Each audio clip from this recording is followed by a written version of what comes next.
minutes for sure. So I must say that I am the moderator today because Larissa Ivana will join us a bit later.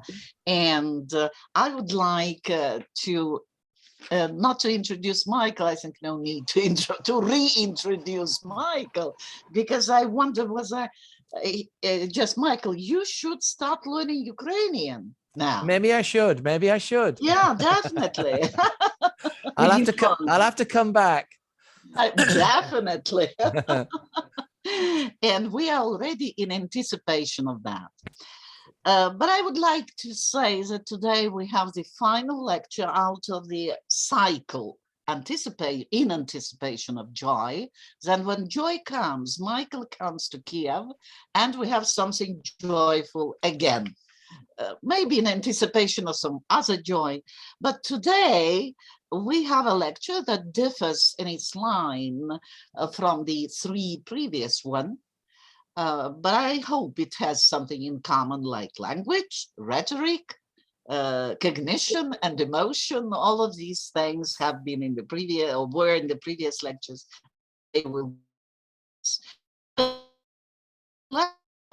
addresses a very burning, judging by the temperatures, right, rising, burning issue of the climate change and the way this climate change affects, I guess, not only us, but the language itself, languages, and why does climate change causes miscommunication in society among the scholars, researchers. Okay, so we have another anticipation of some changes. And Michael, you're welcome. Thank you. Thank you, Olga, for that wonderful introduction again. Welcome, everybody. We're going to talk about community.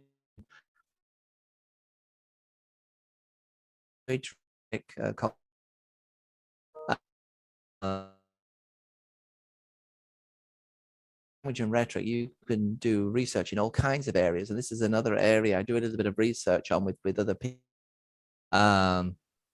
It's of course the target is different than reading and text processing, but it's all communication based, and this one taps a little bit into social psychology and cognition, which is all related, of course, to communication and persuasion and rhetoric.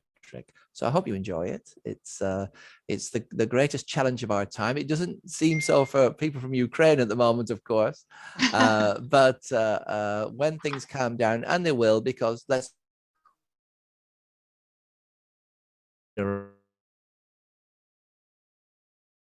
be at the moment.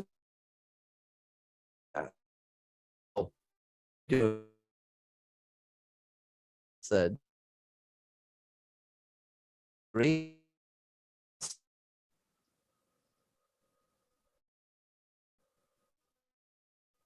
yeah, can you all see that? Yeah. Yeah. Okay, I'll try to enlarge it. Normally it doesn't work, but if it does, it does. Let's see. Oh yes, it has. Super. Yeah. Yeah. Great.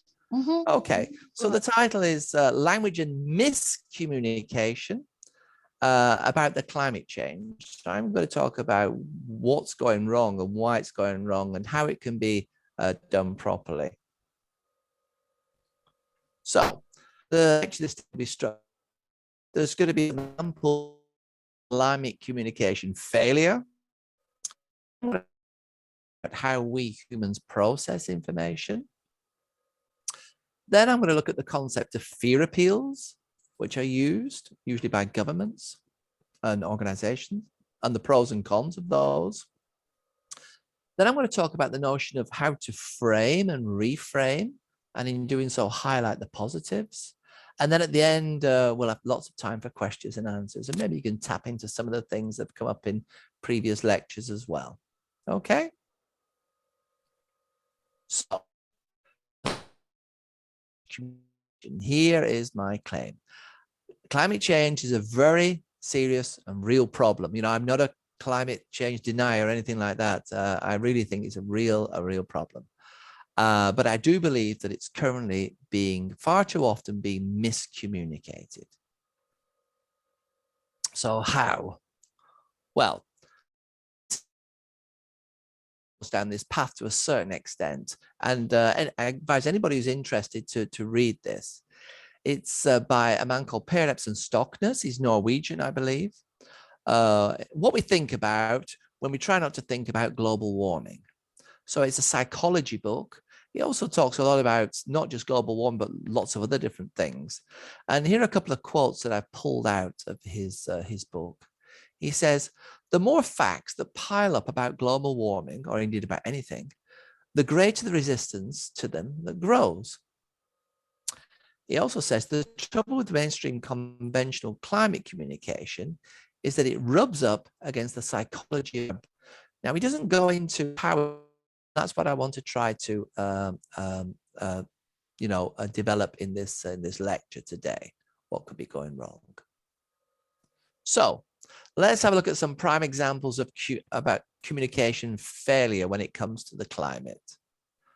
Well, first of all, I think it went quite well with young Greta. And this says Skolstrejk för klimat. It's very similar to English, it's Swedish. School strike for the climate, where every Friday the kids went on strike, and Greta Thunberg, a very powerful figure. But the older Greta got, the more kind of angry speech she gave in 2019 at the United Nations, where she started screaming at people and the delegates in the auditorium, and got very angry. She was very emotional. She became very offensive. She said to the people there, "How dare you?" And of course, many people, most of the people there were men. Maybe they shouldn't be, but that's the way power works, I suppose, at that level. And many of the men were from very conservative countries, maybe Hindu and Muslim countries, where children are not supposed to scream at adults in public. It's highly offensive. Lost how she can effectively communicate. In a way, she's become a little bit of a caricature of what she wants to say and what she wants to do. On top of that, we have the British press, especially the left-wing press, which has gone completely over the top. The Guardian, headline more and more. Here's a couple from last year. One says, global climate crisis, inevitable, unprecedented, and irreversible. Nowhere is safe. Warning on. So these headlines are quite normal in the British press. Here some more. Khan feels the heat from police over climate change program chaos. Khan is the mayor of London. Life. David Attenborough. We all know Sir David Attenborough. So the number of dying polar bears I've seen in the past couple of years, they're quite meaningless now. I've seen so many. The message from the Guardian is we just have to panic. It actually says here, I want you to panic. This is what Greta said. So we should all run around and panic. That should be our response to climate change. We're confronted, every day with melting ice caps and rising sea levels. It just means we're going to die. We're all going to die very soon. There are floods, and if not floods, there are fires. It's all irreversible. There's nothing we can do. And we keep getting Sir David Attenborough again posing next to more dead polar bears. And this is ongoing. There's no it's relentless. There's no pause in this messaging, this extreme messaging. And if you look at the discourse of what's happening, that has also changed. We used to talk about global warming And then we talked about climate change. And now it's the climate crisis. It's a crisis. You know, everybody talks about the crisis we're in. If you see, it's the same author, David Archer. He's gone from global warming to climate crisis in about an 8-year period. So we talk about a crisis. It's ongoing. It's going to kill us all soon. And there's nothing we can do about it. It's irreversible. Here is a news item from 2015 from CBS News. Based on all those that messaging I've just shown you, the experts there say climate change is the largest science communication failure in history. Most climate change scientists have been trying to convince people with actual science, evidence of melting glaciers, rising sea levels, endangering polar bears. And experts hope that by painting a grim picture of the future, or the present even, that'll get people to change the behavior, because this is what we want. But for many of us, it's doing exactly the opposite. And why is that? It's because climate change does not take into consideration human nature. It knows nothing about it. It probably doesn't care. And it's not tailoring its message to influence humans. So the next question is, so how do we as humans process information? It'd be good perhaps for scientists, you know, climate scientists, to know a little bit about that, perhaps. Theories in how we process communication. At one end, there's the rational, conscious theory side. You know, we make rational judgments, logical. This goes back to Aristotle. There are also cognitive theories like the expectancy value theories today. At the other end, you've got the emotional, unconscious theories that say we reason with emotion. And if we do rationalize, we do that after the fact. Writers like Barg and Weston and Kahneman make this argument. But there's also the two systems theories, and I'm a big fan of the two systems theories. And he says that when it comes to persuasion, there are two components operating. One is automatic and unreflecting when it comes to decision making, and the other is more rational. And here you have the two working together, the rational side and the emotional side. And many people have written about this, Petty and Cacapio, Thayer and Sons. So what does this two systems theory look like? Well, it probably goes back to the elaboration likelihood model. This is something that was developed in the 1980s that said there are central and peripheral routes to persuasion and to processing of information. So the central route, that's the more rational route. We elaborate on thoughts. Such people, if you're a rational central processor, you will ask probing questions, generate additional arguments, seek new information. And usually if you do get persuaded after all that mental labor, you tend to be more resistant to counter arguments because you've put all that effort in. And also this helps recall and memory as well. However, you have to be motivated to engage rationally with messages, and you also need to have the ability. So not everybody can engage in central processing. I mean, we knew this 2,000 years ago with Cicero. He used to divide his audiences up into 5 and say, you know, some might be intelligent, some might be not very intelligent, some might be tired, some might be weary, and there are certain groups you just can't expect will engage in central processing on important issues. I mean, we've all enjoyed a very good education at university level, but we're a very niche group. Majority of people who need to be persuaded to change the behavior to save the world from climate change maybe don't have the tools to engage in this kind of central processing. So we all have it because it's just impossible. Time you can't. If you were to be thinking, somebody once said, maybe not too complimentary, that you'd be kind of borderline autistic if you were challenging all kinds of messages that were coming in all the time.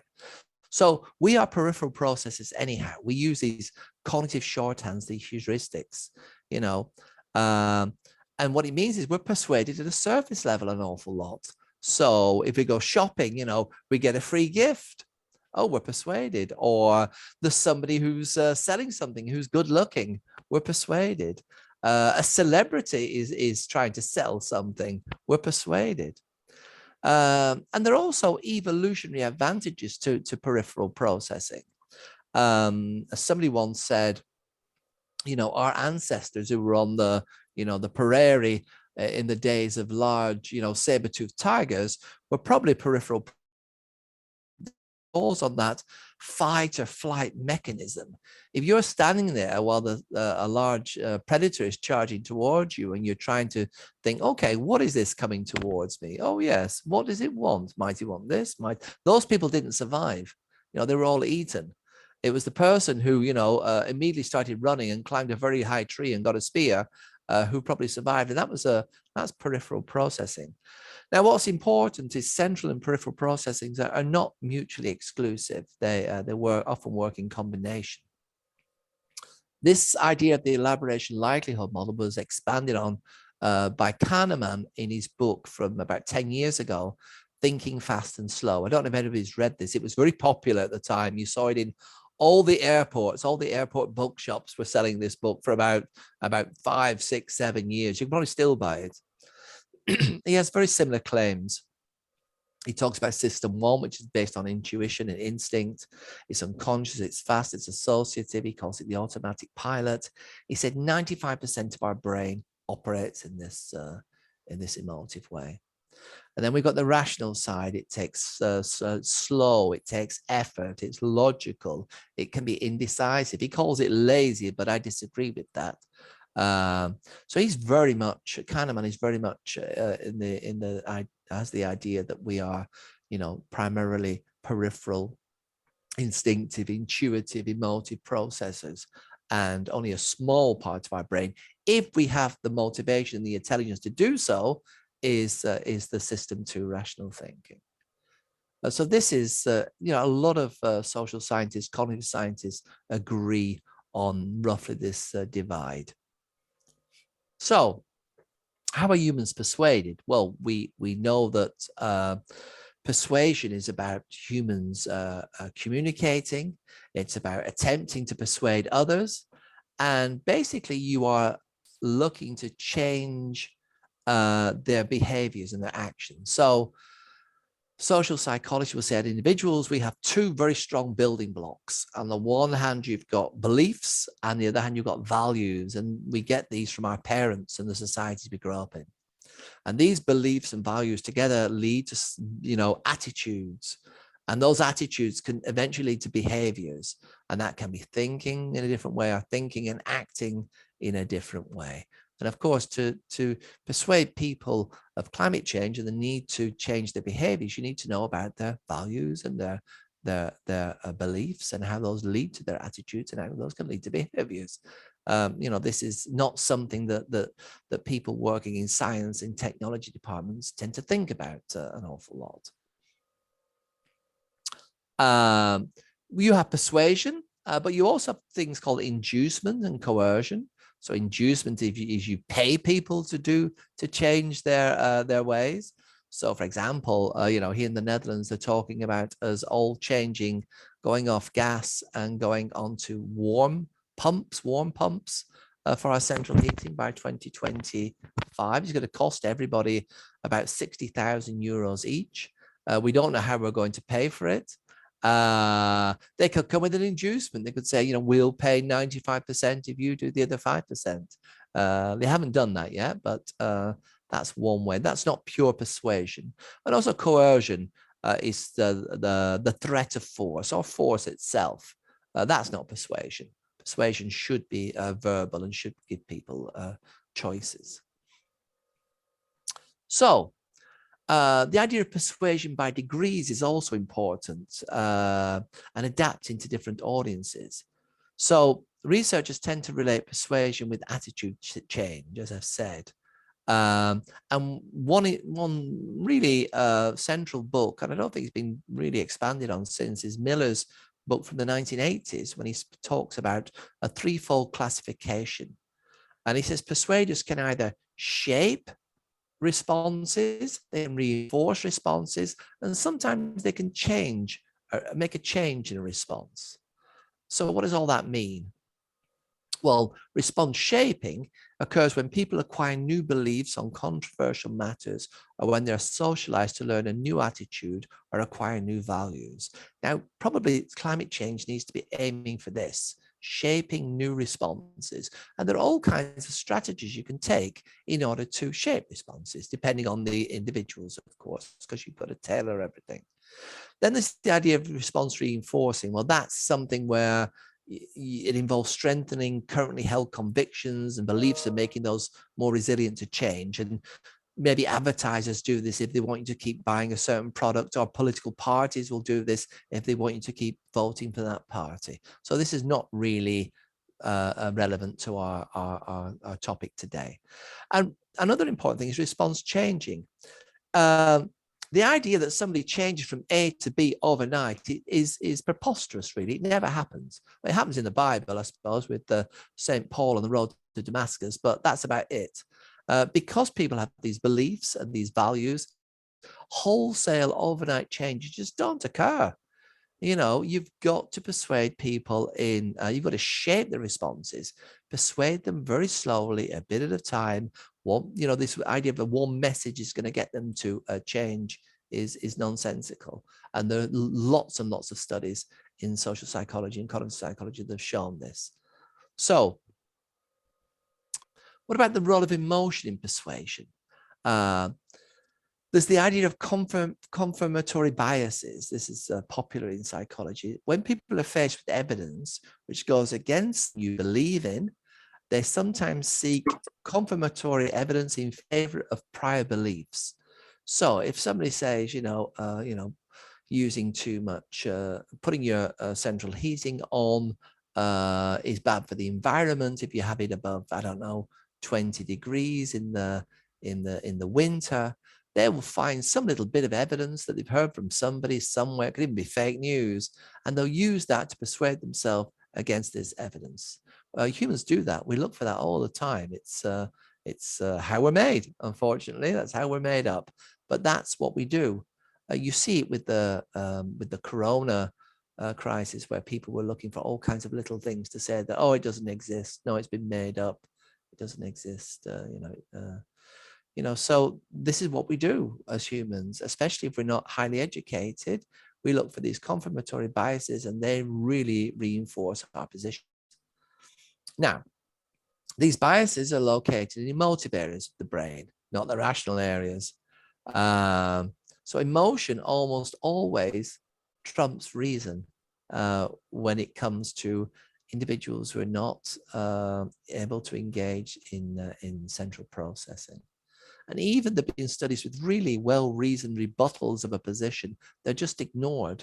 So you can put forward evidence after evidence after evidence. This person will always go back to that bit of anecdotal, could even be fake news, to reinforce their positions. You can see it, happening among people. Today, there could be a nice study done, with regard to the citizens of Russia, how they're falling back on some confirmatory biases to reinforce their position and to, not think about reality and what's happening, because that's just too big and too scary to even engage with. So persuasion is a learning process, and a good example is from Cialdini's influence techniques, and it depends on the culture as well. That's very important to say.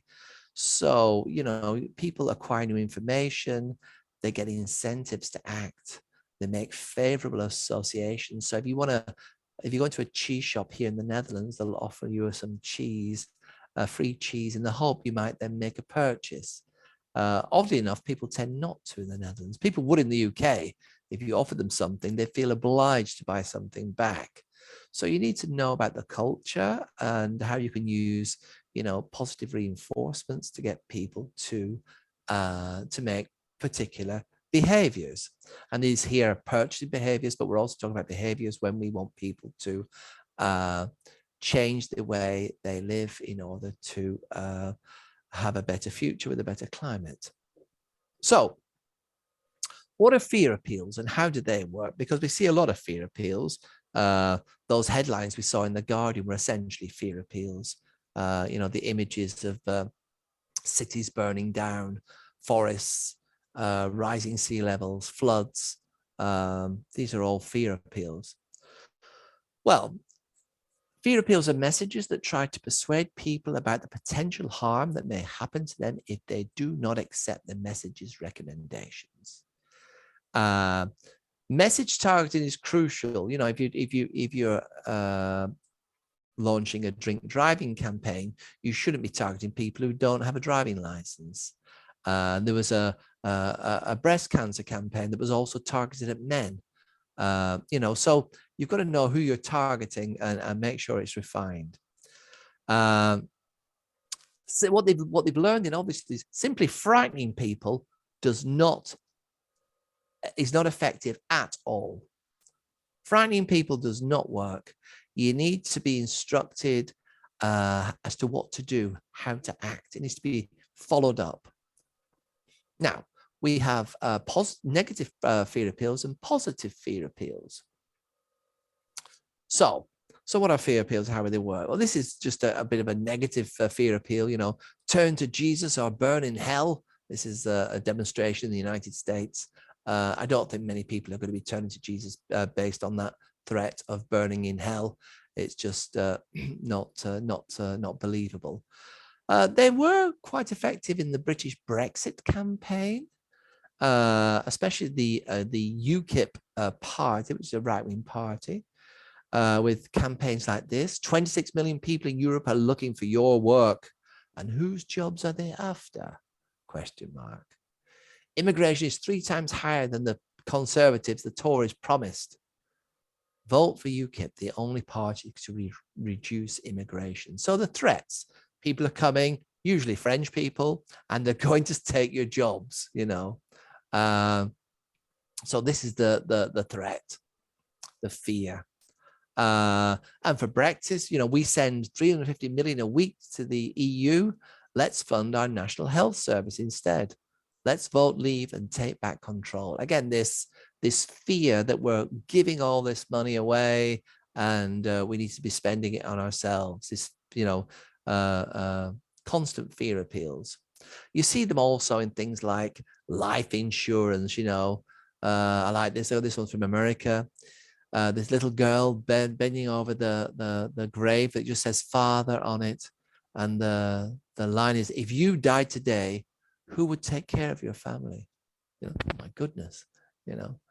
I don't know if that would persuade you to go out and buy some insurance straight away. Probably not. You know, it's a fear appeal. This one was quite effective. The one about driving. It was a British campaign that was backed up by a very creepy ad.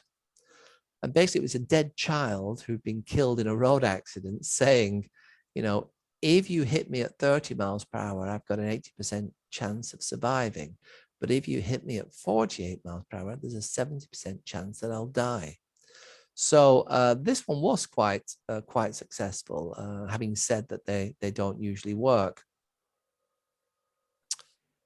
Of course, they've been used to influence people to change their behaviors for positive measures. So here's one on alcohol and obesity. Are you pouring on the pounds? And it's this image that's supposed to represent human fat. Of course, it isn't human fat, but it's made to represent human fat. And that's supposed to put you off eating. It probably doesn't work. Habitat destruction. This is very creative. It shows a pair of lungs, and one of the lungs has been deforested. You know, this is against deforestation. It's a World Wildlife Fund ad. It probably doesn't work, even though it's extremely creative. Even things like this, the dangers of secondhand smoke for our children's growth. It's creepy. How many people have stopped smoking who have children? I'm not quite sure. The figures aren't that positive. Of course, it's an addiction. So you're not going to be, you know, it's going to be difficult to persuade you rationally, even if you're intelligent. And here's one from climate change. You know, a climate change fear appeal: stop climate change before it changes you. So fear appeals are used, but they're not that productive. Here's a citation from a study by Goldenbell, Twisk, and Howling from 2007. They said the following: there is some difference in opinion as to whether fear appeals are productive or counterproductive. For example, if the message is so extreme, instead of being influenced by it, the audience could ignore the information altogether. In essence, the fear depicted in the message is so great that rather than deal with it, people just stop listening, or they stop viewing, or they stop reading it. And in such situations, they might also criticize the nature of the message and then use self-justification for not modifying their attitudes and behavior, especially if they discuss the fear appeals with others. You see that bias coming in again, you know. And some other scholars working more recently in 2014, Rauter, Kessels, Peters, and Koch, said there's also the possibility that arousing fear could result in a defensive response or risk denial, particularly among those who are most susceptible to the threat. So here we see how this simply doesn't work. So I'm going to go back to a newspaper headline I showed you a little earlier in the presentation from The Guardian. Global climate change is inevitable, it's unprecedented, and it is irreversible. It cannot be stopped. So the vast majority of people I've been discussing, or the vast majority of people in society, are probably going to think something like this: why bother? Why bother? You know, the fear depicted in the message is so great that rather than deal with it, people will stop listening, stop viewing, stop reading, just like Goldenbell, Twisk, and Howing predicted in their study.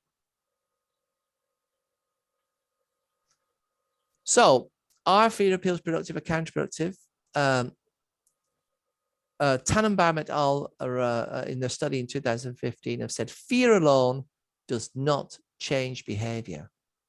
We may learn that certain behaviors we engage in are potentially harmful and have now become fearful, yet we still engage in the harmful behaviors nonetheless. And they've got a number of studies that they've done this in, you know, everything from being reckless on a motorbike to smoking too many cigarettes to drinking too much alcohol. People realize that it is dangerous, but they continue nonetheless. Tannenbaum et al. Go on to say there is a maximum effective value of fear. Once a moderate amount of fear has been conveyed, there's no further benefit in adding more fear. So a bit of fear works, too much fear has no effect whatsoever. In fact, it could have the adverse effect. Fear messages that let the audience know they can perform the recommended behavior or that the behavior will have a positive result are more effective than fear appeal messages without mention of recommendation. So people have to be told what they need to do, and they need to be told that that's going to have a positive effect. They need to be given the narrative, the story. Fear appeals that recommend one-time behaviors are more effective than appeals that recommend repeated behaviors. So if people know by doing it once or twice, they can have an effect, then they'll do it. If they realize they've got to do it every single day for the next 10 days or next 10 years, they're not going to do it.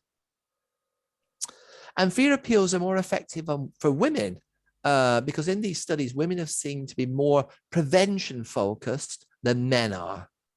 So for men, you'd have to target, you'd have to really reinforce what you're doing and make it even more prolific. So what can we do? What can we do? Well, we can look at the concept of framing and reframing, which is a linguistic, rhetorical communication strategy. And we can start highlighting the positives in the climate change debate. So what is a frame? A frame, as some of you will know, is a number of possible ways that we can see something, and we can reframe things as well. And by reframing, we change its effect, we change its meaning. Frames are often rooted in all kinds of figurative language, but especially in metaphors, Here's an example that I use with my students quite a lot. what I do, I split them up into 2 groups, sometimes 3 groups. And I say, okay, our topic is education. I want you to write a speech that you're going to deliver. And one group gets the assignment, education is like a factory. This is the metaphor we use.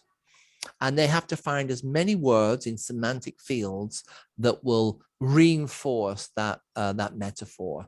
So they're talking about cogs and about, you know, smoke and industry and dirt and labor and sweat. All these words are being plugged into the speech at different levels, creating all these semantic fields that that portray the notion of a factory, and that everything comes out the same. It's mass produced. There's no difference. It's a standard quality.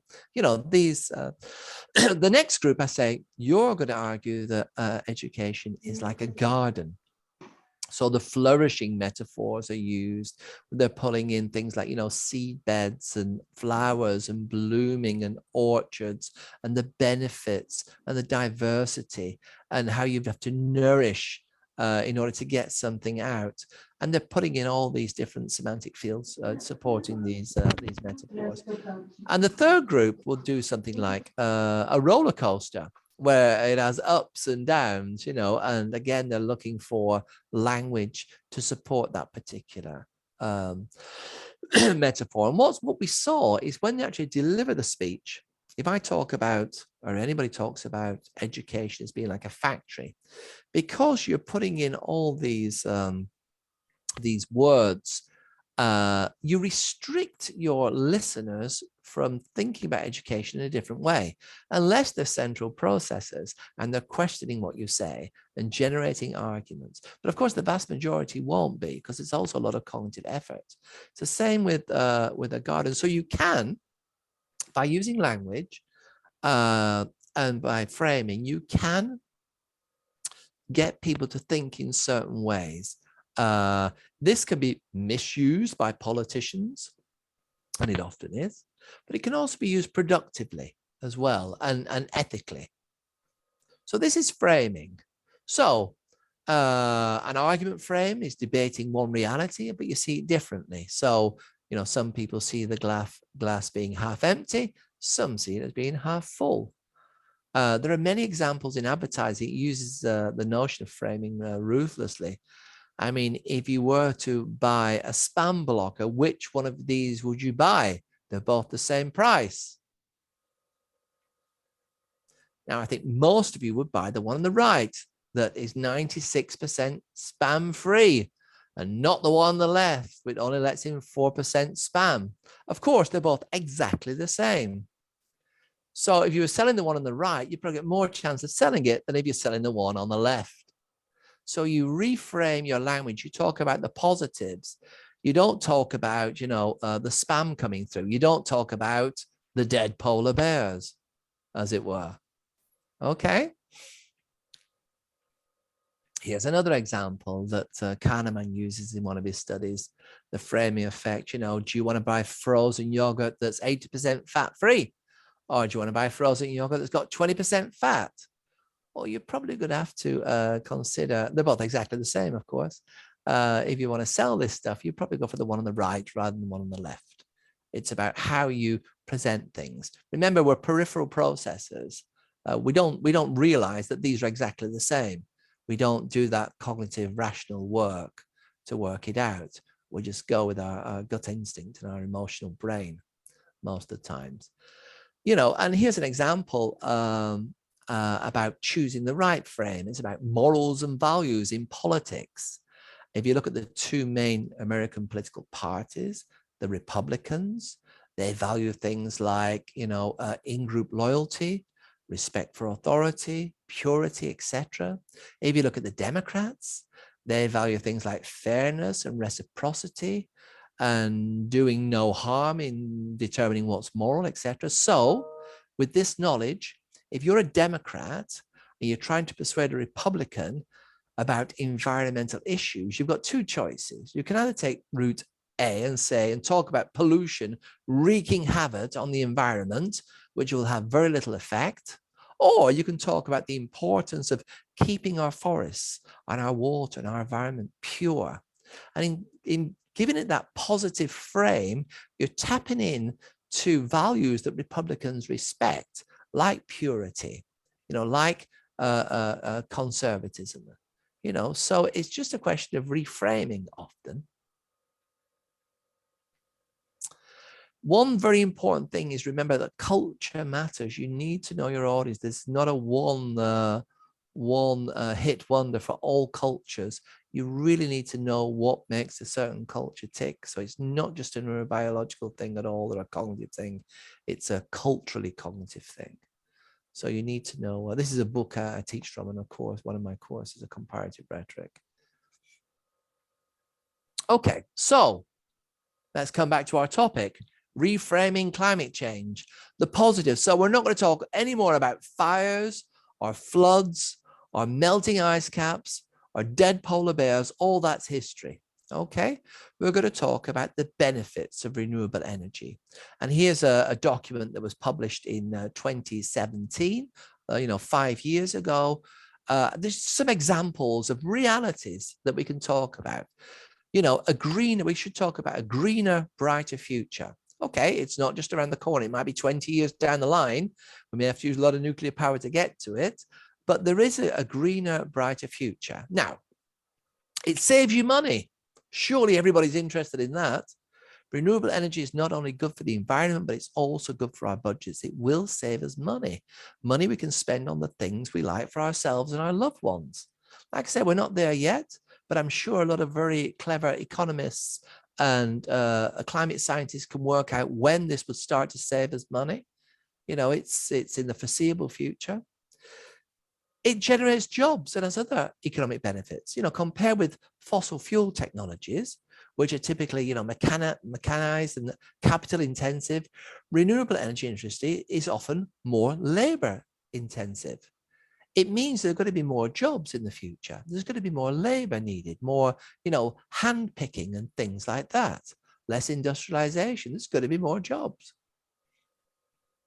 It should also result in pretty stable energy prices. Once oil and gas have gone and certain tyrants can't hold people to ransom with their oil and gas, once we're all generating our own electricity, then prices are going to be quite stable. And we're going to have a better health. The air and water pollution that's emitted by coal and natural gas plants is linked unequivocally with breathing problems, with neurological damage in children, with heart attacks, with cancers, with premature deaths, and a whole host of other health-related problems. And most of these problems come from air pollution and from water pollution. So clean energy technologies don't produce this kind of pollution that we find in water and in air today. So wind and solar and hydroelectric systems will generate electricity with no associated air or water pollution emissions. So these are the advantages: more jobs, stable energy prices, more money, better health. What's there not to like? So reframing climate change using rhetoric and language and persuasion and communication will give a better future. Like I say, it's a bit down the road yet. It could be 20 or 30 years, but for our children, our grandchildren, and their children and their children. And this is what we should be focusing on, our children and our future. So in conclusion, the science of climate change communication, my claim was that climate change is a very real problem, but currently it's far too often being miscommunicated. And I think the solution is an interdisciplinary or a multidisciplinary approach to this. We need more human nature and more understanding of human nature and understanding of cultures. What we need in real terms is more humanities scholars and more social sciences scholars involved in climate change matters, and not just the scientists and not just the technology people, because we've seen they're pretty incapable of communicating the real seriousness of the situation because they don't understand how people work.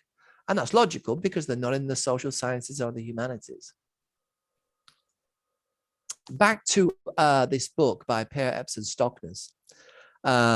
He says the following: most scientists have been trying to convince people with actual science, but evidence of melting glaciers, remember, rising sea levels, endangered wildlife, but these evoke doomsday scenarios that are just too big for people to handle. It creates a distance. Not my problem. Oh, I'm just not going to bother. So unless we see it as an attractive story, giving meaning, this is where the psychology comes in. Okay, so the only way to convince people to act is to forego all that doom and gloom and instead start to paint a more positive picture of a green future. In short, we need to be able to tell engaging stories based on facts of how it can be. We need to become more positive. We need to become more persuasive. We need to become more charismatic storytellers. And humanities and social sciences scholars should be at the heart of climate change, not completely excluded and left on the sidelines. Here are some of the references, the key references I've been using, which you can read up about if you like. I will PDF this like I always do and send it to Olga, and she can send it around. And with that, I'd like to say thank you and open the floor for questions. All right, thank you very much. I would rather, Michael, add to that list of no, no, no, no, no to such scenarios, gloomy, etc. No to Greta Thunberg. Oh no, oh no.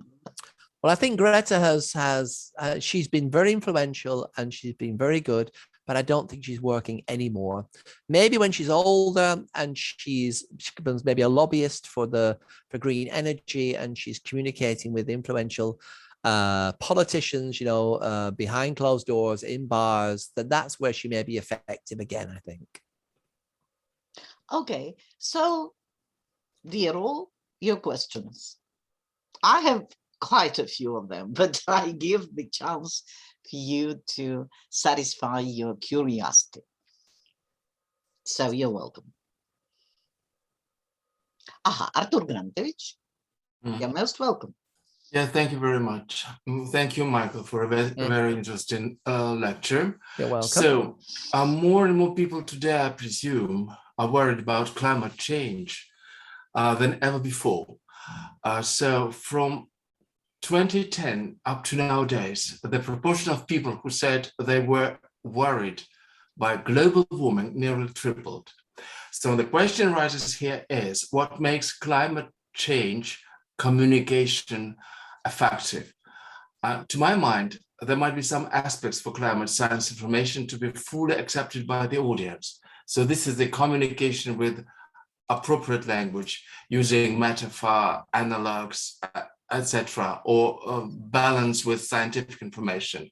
And when we speak about different principles for effective communication and probably engagement on climate change, I can't but mention today's lecturer, that's you, Michael, that you today were a confident communicator. You talked about the real world, not abstract ideas.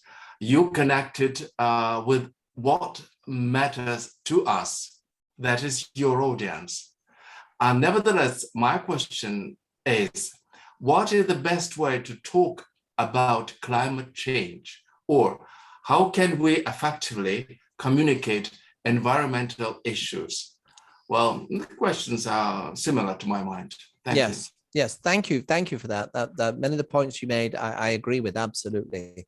I do think that we need to have people communicating who can communicate, people communicating who know about the audience and know the differences in the audience, communicating in a positive way, focusing on the future, communicating in a way that allows people to make small adjustments in their life to get on board, they also have to be able to, this is where the government comes in, they also have to be able to afford to make those changes, because they could be willing, but if they don't have the financial capital to do it, then it's also not going to happen. And that's when it comes down to changes. So the talk I've been giving today is one side.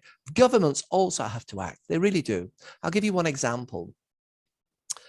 Well, I already mentioned it. The government wants us all to move on to these water pump-based systems for our housewarming by 2025. It costs something like 60,000 euros to get this all installed into individual homes. There's been no talk of the government paying for it because, quite simply, people cannot pay for it. They said in total it might be something like 11 billion euros. The government during the corona crisis gave approximately in different payments 11 billion euros to the national airline KLM to keep it afloat, to keep it flying, to keep it polluting. I mean, that was a choice. They could have chosen to allow that company to go bust and instead put the money into this, the warm pumps for everybody and actually pay them, give everybody like a 95% subsidy. So they'd be able to pay the small part themselves. That's a choice that governments also make, to help their friends in big business to continue polluting, or to actually help people halfway. But to come back to the communication messaging, yeah, it's very important that, as all the research has showed, we have to have good communicators. And this is where I think the rhetorician comes in, the humanities, good storytellers, engaging storytellers who can also point to the positives using real facts, real science, and help people by showing them how they can make small changes and how those are doable. And hopefully, if enough of the message gets across, then maybe the change might come about. Because another thing we have to think about is people living in parts of the world which are much less affluent than Europe. They might not be able to make those changes as quickly. They may need to carry on burning fossil fuels for a lot longer. So maybe affluent countries need to stop more, quicker. So this is something for economists to work out. But for us, certainly in the West, we need to stop frightening people and engaging with the vast majority of the population in ways that they understand, by understanding how they think and how their behaviors change, and to communicate clearly. Yes, and using probably the most effective visual communication. Yes. Possible. Yeah, yes. Of course, because as we know, images can persuade far more quickly than words can. They can also have the adverse effects that we've seen in those fear appeals. If you show us another forest burning down, we're just not going to see it. Yes, of course. Thank you. Thank you very much, Michael. Thank you. You're welcome. Michael, you're welcome. Your question? Michael. Yes. About adjusting whatever you say to the audience. My question is connected with whatever you were saying at the previous lectures. Yeah. How young should be the audience when you can start effectively to communicate what you were talking about just? Absolutely.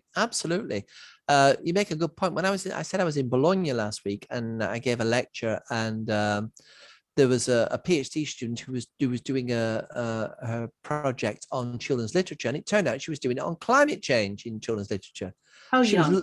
She was looking at how many, what's being done, how diverse it is.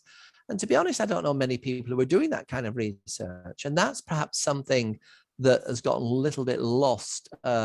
If we can persuade children, about the advantages, so not scaring them to death, but talking about the positives, they could grow up seeing the glass half full.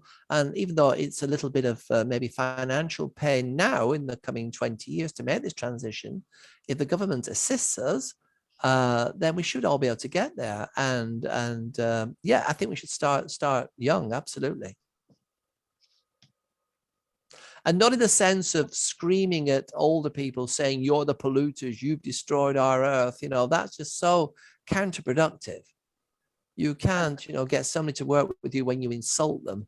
and scream at them. That's not a strategy for success. So does it mean that even parents should communicate with their little ones? Oh, absolutely, absolutely, and show a good example as well. Tutors, but mom and dad. Absolutely, absolutely, and talk about the positives. You know, the necessity for the transition, and the positives. You know, the fact that we'll have clean air and clean water. We could have that in 30 years' time. That's fantastic. You know, it's been polluted since the start of the Industrial Revolution, which in Britain, that's like the 1780s, 1790s. You know, just think about the quality of life. Okay, I see only 4 people: myself, Michael, Irina Michalna, and Artur Grantovic. I don't see anyone else. That's why. Maybe you can Lera, turn on your cameras. Yeah, you can. Yeah, Lera, you're welcome. Thank you. So I was curious about like your example with this fat-free yogurt, like 80% or 20%.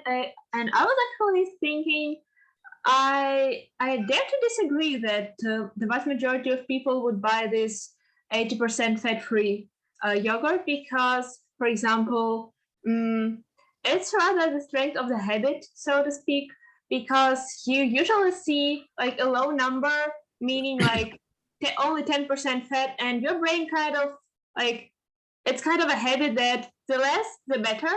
And then if only like 1 or 2 companies decide to do it the other way around, then your brain, like if your brain doesn't want to analyze the information given, your brain will be, well, 80% is hell a lot. I won't buy that. You make a very good point. I suppose you're talking about a super peripheral processor, somebody who's got very few brain cells at all. And I'm not insulting you there, absolutely not. But I think you're right, and it'd be nice to, because Kahneman and Fersey tested this, so this is a result of one of their studies. But I think you're right. I think if we were to do it again, especially with a group of relatively low intelligence, they would perhaps choose the 80 because it seems the 20 because it seems lower, so that's better. Yeah, and like there was also, it was not an experiment but a real situation. I read about it somewhere that either Burger King or McDonald's wanted to sell like bigger burgers for lower price, and because people did not really understand like 3/4 or 2/3, they did not understand that 2/3 was actually better than 3/4. So they actually said that Burger King was trying to rob them because they thought that it was lower. Yeah, well, that's very interesting. Yeah, so it probably means that, I mean, this study was done in the 1980s.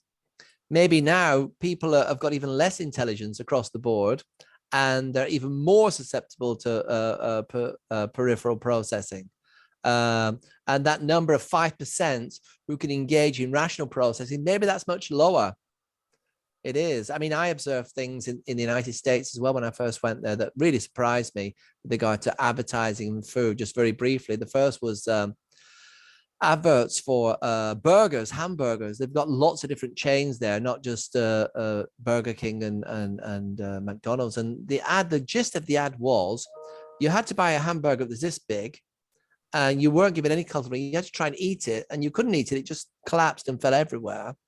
And I think the slogan was, if it's not all over the place, it doesn't belong in your face. So basically, you should only buy it if you're incapable of eating it, which makes no logical sense whatsoever.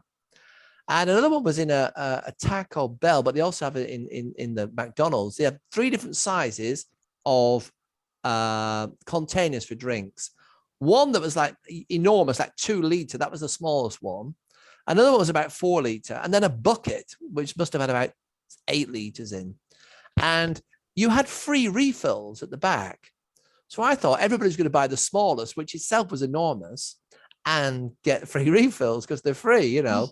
But no, everybody bought this huge 8 liter bucket thing, which surprised me, you know.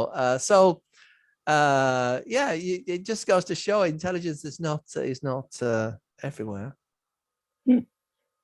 But thanks for those examples, Valerie. They were good ones.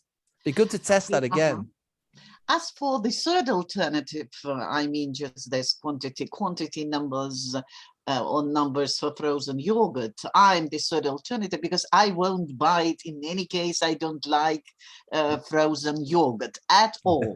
So there are other people too. Yes, I don't think I've ever eaten it either. No. All right. Any more questions, please? You're welcome. Oh, the last chance before the climate change will be resolved. Actually, can I go again? Okay. Okay, Lera, yeah.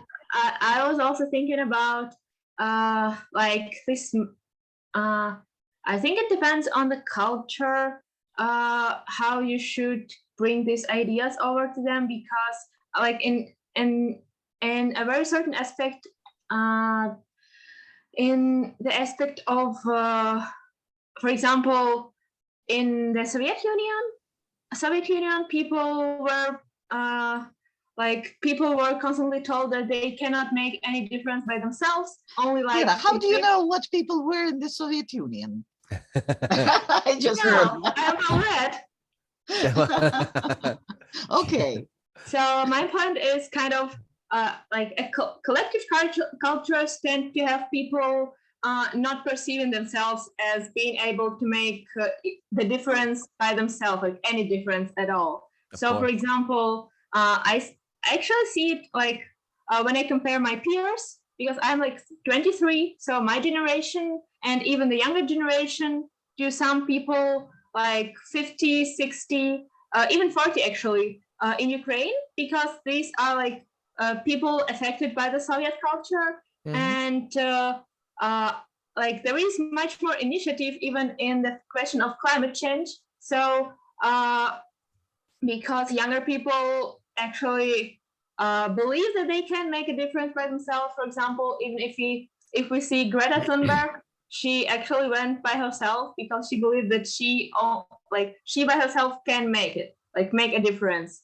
And so my point would be, I suppose that to the older generation, to older people, if we talk about climate change, if we want them to participate in making something in this respect, so I think we should highlight how they can really make this difference, being like really kind of written down. So you can make this, and this, you alone 2 times a week, or like 1 time in your life. And I think that for older people, that would be very important.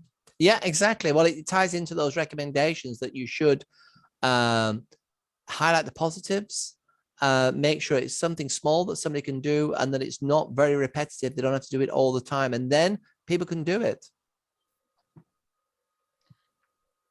Okay. Anastasia, you're welcome. Yeah, firstly, thank you so much for this adorable lecture. It was nice to listen it. So I just have like some question regarding those topic about what you discussed. So I'm construed that, and I admitted that mostly the people who talked about the climate changes, they built like very heteroglossical discourse, because they appealed mostly to some people, to some countries, and so on and so forth. And very often they construed it from the point of view of blaming, of telling about some awful consequences that we will see in the near future. So I'm interested whether this construing of the discourse in the negative shades, so it's so-called, can motivate the.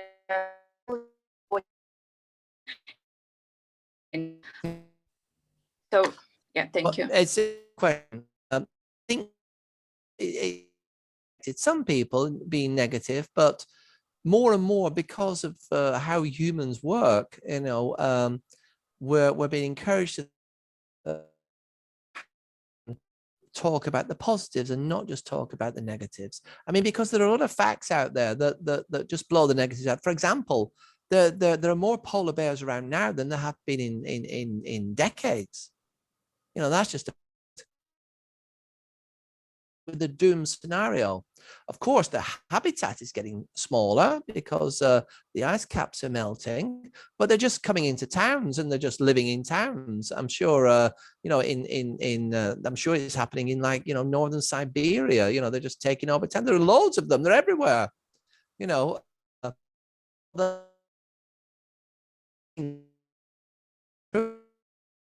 changing and they're evolving. Which is not good for the local populations, you know, because you know, you don't want polar bears wandering around in your backyard. That's very dangerous.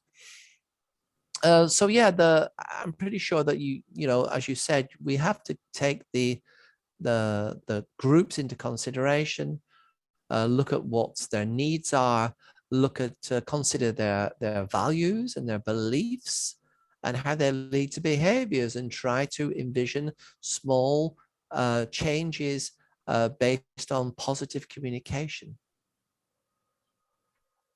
Okay. And if they're older, you know, tap into the future of their grandchildren and their children and their children. I mean, that's what we all want. You know, we all want a great future for our children and grandchildren and their children. You know, that's something that unites older people like myself.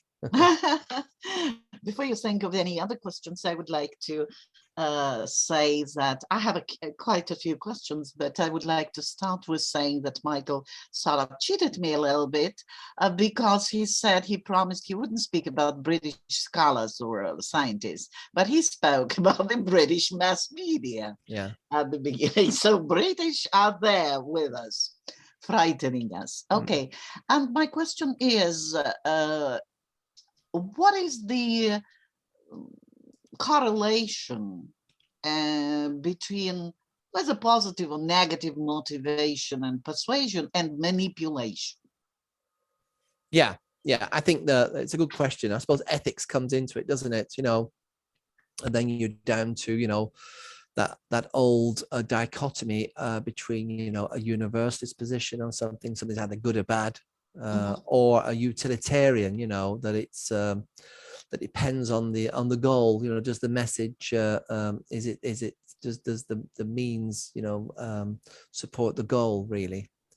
And you could say that by, I don't want to use the word manipulate, but by persuading people that they're going to be better off, you know, does have some value. You saw those fear appeals about trying to get people to live more healthier lives and to be more responsible citizens in their driving and their smoking and things like that. You can say that, you know, by tapping into non-conscious persuasion mechanisms, it's not very ethical. But at the end of the day, you are trying to help them to lead healthier and hopefully happier lives. Okay, I have just a practical example from a very recent example from Kyiv, coming from Kyiv. A lot of people just 2 months ago left Kyiv. A huge crowds of people left Kyiv. Yeah. And Kyiv, that was supposed to be one of the most polluted cities in the world, if you take the latest period, right? And there were a lot of discussions on what the reason for it is. All of a sudden, as we realized it once in the morning, became a very, very ecologically comfortable place to live because there was no transportation, in fact, you know, that, so the reason is there. Do you think it would make the Kyivians change their style of life? No. I'd like to say yes, but I think the evidence is no, and I'll tell you why. Because throughout the Western world, you know, when there were lockdowns during COVID, and certainly here in the Netherlands and across other places in Western Europe, you saw that the levels of pollution dropped massively, you know, in the air, in the water, and it was fantastic, you know, this because people weren't traveling by car, you know, factories were working less, people were working from home. But of course, as soon as we got on top of COVID with the vaccines, we were back to polluting normal levels, you know, happily polluting away. It didn't change our behavior one iota.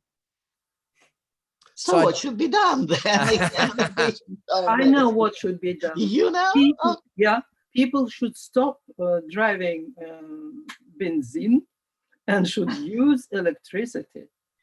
If we speak about transportation. Yeah, that's one thing. And bicycles. Although that's true, but very interesting. There was a report that was smuggled out in the Netherlands, and it was about CO2 emissions. And it transpires that here in the Netherlands, there are 6 factories, and they're responsible for 70% of the CO2 emissions. So all the cars and all the farmers and all the individual houses together are only, and all the other factories together are only responsible for 30%. These 6 factories alone are responsible for 70%. And will the government encourage them to close? No. So that was a real shock for everybody, because, you know, we thought, you know, it's the cars, it's the farmers, it's the houses because they're not insulated. But it's these 6 factories. So that's really, it only came out like half a year ago, and it was some undercover journalists. The government's not pleased that this information has come out. But by shutting them down, we could change the quality of life in the Netherlands, you know, like that. But of course, they won't shut them down because they're huge factories employing lots of people, and of course they're got very close links to the government as well, so the Prime Minister's not likely to encourage them to close. Okay, Irina, you're welcome. Yes, Michael, thank you very much for such interesting and engaging lecture. And I was considering about framing in reframing in propaganda. Tell me, please, I was just considering how to reframe Russian propaganda for positive fear appeal, because it's correlation, yes, between negative and positive motivation. So, and for me, it's burning point and burning issue. Climate changes, we understand, but for Ukrainian people, burning issue is Russian propaganda. And you very detailing explain about positive fear appeal, how we can recalibrate their propaganda tool. Thanks. Just to kill them. Goodness me. That's I can't come up with an example right now, but it's a great project. I would say, you know, teach the theory to your students and allow them to come up with the positive reframing. I'm sure they could do it. I mean, my knowledge of Russia is not deep enough to be able to tap into that and do it some justice. But it would be great if you could, you know, let's say, give the tools to your students and then allow them to try and come up with campaigns. I'm sure they could do it. Thanks a lot. We are just analyzing Zelensky rhetoric to the different communities. And our students do it perfectly. Yes. And we analyze from rhetorical tools, from expressive means, and the real great performative. Yes, a performative potential. Well, that is a fantastic case study as well, which, you know, if you're getting involved with, I'd like to help as well. You know, the fact that Zelensky has been able to tailor his message exactly to the audiences and bring up things that really draw them in, and it's really clever. He must have some very good communication people working for him. I don't know who they are. Yes, they are known. They are known, yeah. I'll tell you what happened here in the Netherlands. He mentioned in the talk to the Dutch Parliament the Siege of Brielle. And what that was like, you know, hundreds of years ago. The Netherlands is Protestant, and it was invaded by the Spaniards who were who were Catholic. This is, like 1580, something like 1570. And there was a small town called Brielle that resisted. This was the first place where they threw out the Spanish, and the revolt started, and the Netherlands fought back and kicked out the Spanish by coming together. And he mentioned this, and it had been, everybody knew about Brielle, about everybody who's like above 50 knows about it because they were taught it at school, but they just stopped teaching it. So younger people haven't a clue what it was. So there's this discussion, Ukrainians know more about Dutch history than we do, So it was really interesting, that everybody over 50 knew about it. They've been talking about it at school, but they stopped teaching it because, it wasn't worthwhile and other things came into the curriculum. So you saw there that the Ukrainian communications people for Zelensky had really done their homework. And it actually caused a discussion here, we should still be teaching this stuff. Why did we stop teaching it, I don't know how it went in, but I know that he really tailored and used the language. For example, in Britain, he used the language of Churchill, in not literally, but used some of the terms, the same in America, the same, in Germany, putting his finger on the sometimes maybe going a little bit too far, but sometimes you have to do that to get a reaction. But Cicero would be very proud of him because he really knew his audience and tailored his messages to specific audiences.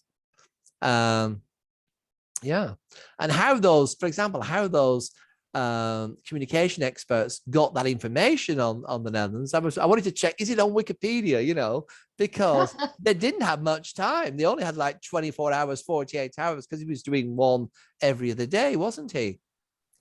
And, to get that kind of minute detail. And it worked perfectly as a metaphor, because like I say, it was the first small town that threw out the Spaniards, which led to the provinces coming together to form a united system, because all the provinces were separate, and they fought against the Spanish and eventually pushed them out of the entire country. So it was a perfect example, just that they stopped teaching it.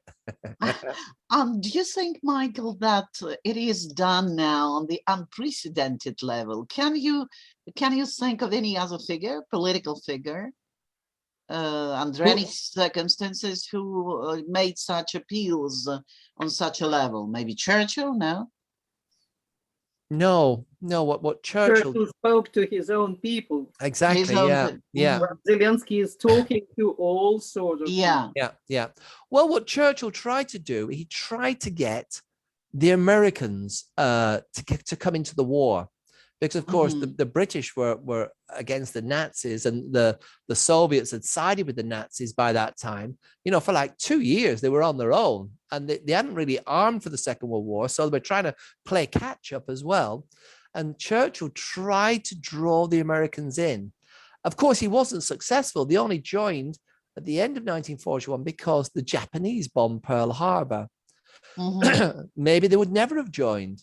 There's this other scenario where the British may have even been defeated by the Nazis and in 1944 or 45, something like that. But he was trying to get Roosevelt to join, and he was using all kinds of arguments. But there were, of course, the House in America was divided, so they could never really agree. In fact, Britain had actually paid for aircraft and tanks, and the Americans said, well, we know you've paid for them, but we can't ship them. And at one stage, Roosevelt said, well, we can take them to the border with Canada. And if you can get people to come across the border and drag them over the border to Canada, then you can ship them to UK, because Canada was fighting with Britain. They were in the war.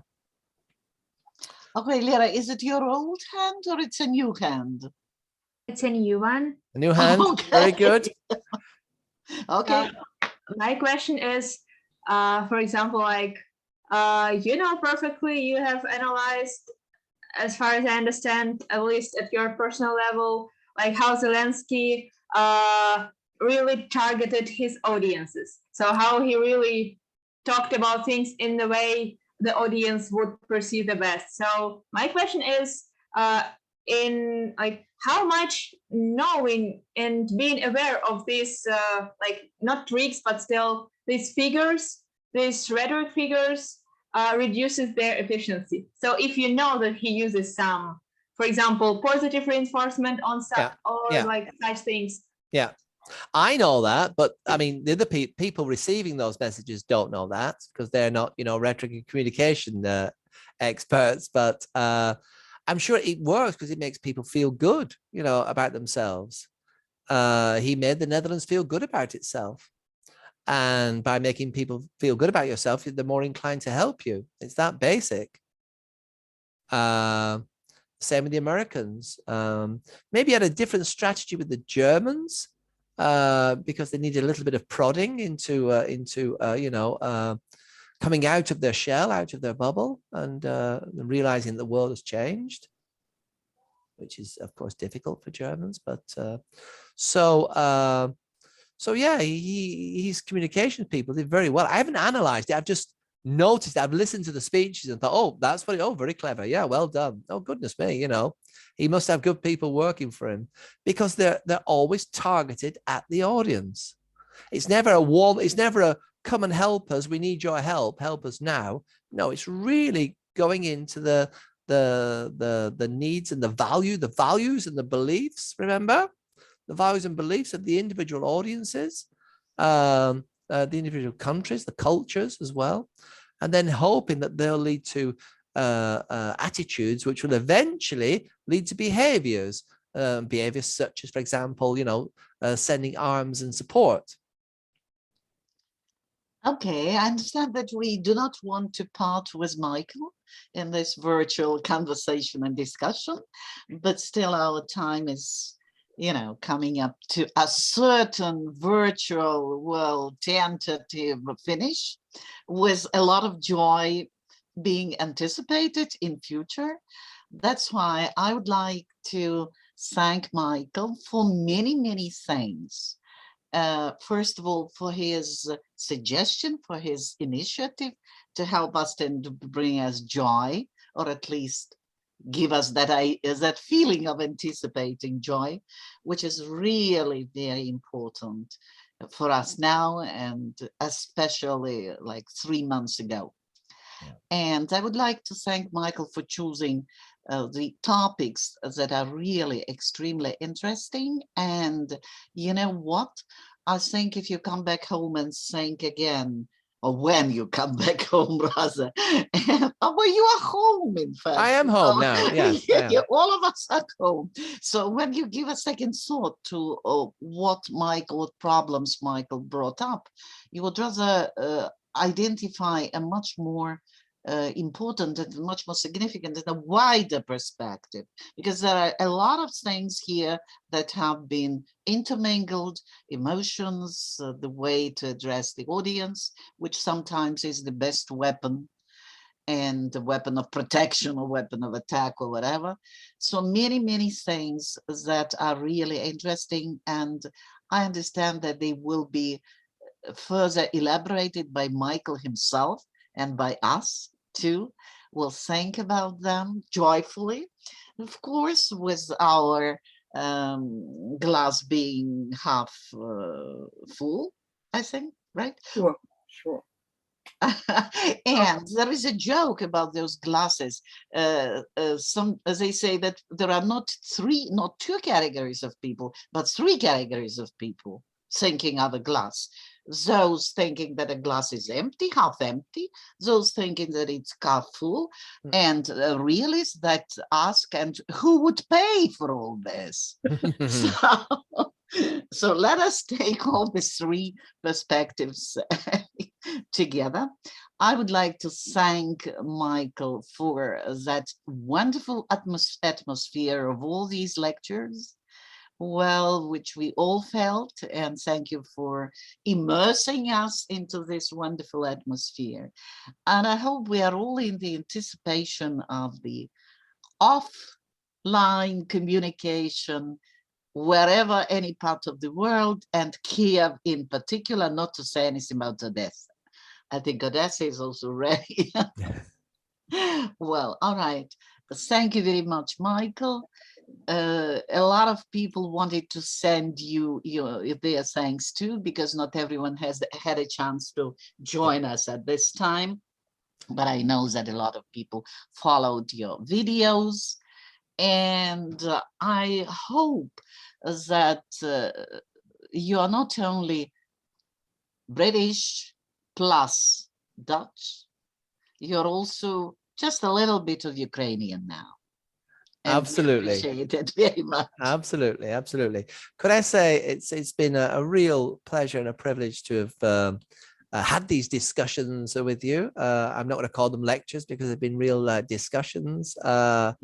You know, when the war started, I was absolutely appalled by what was going on and just wanted to reach out and help in a very minor way, you know, talking about children's literature and rhetoric and linguistics and climate change. It's hopefully it's helped to take your minds off things a little bit for at least an hour every other few weeks.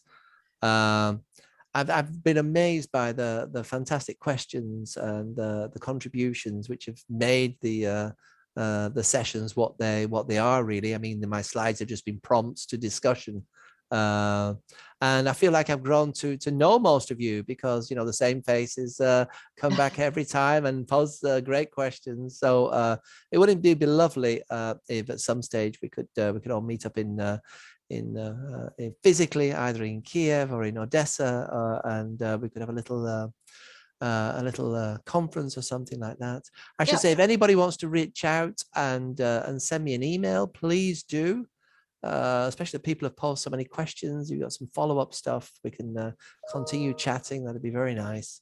I wish you all, you know, lots and lots of luck. I think you're all incredibly brave, much braver than people here, and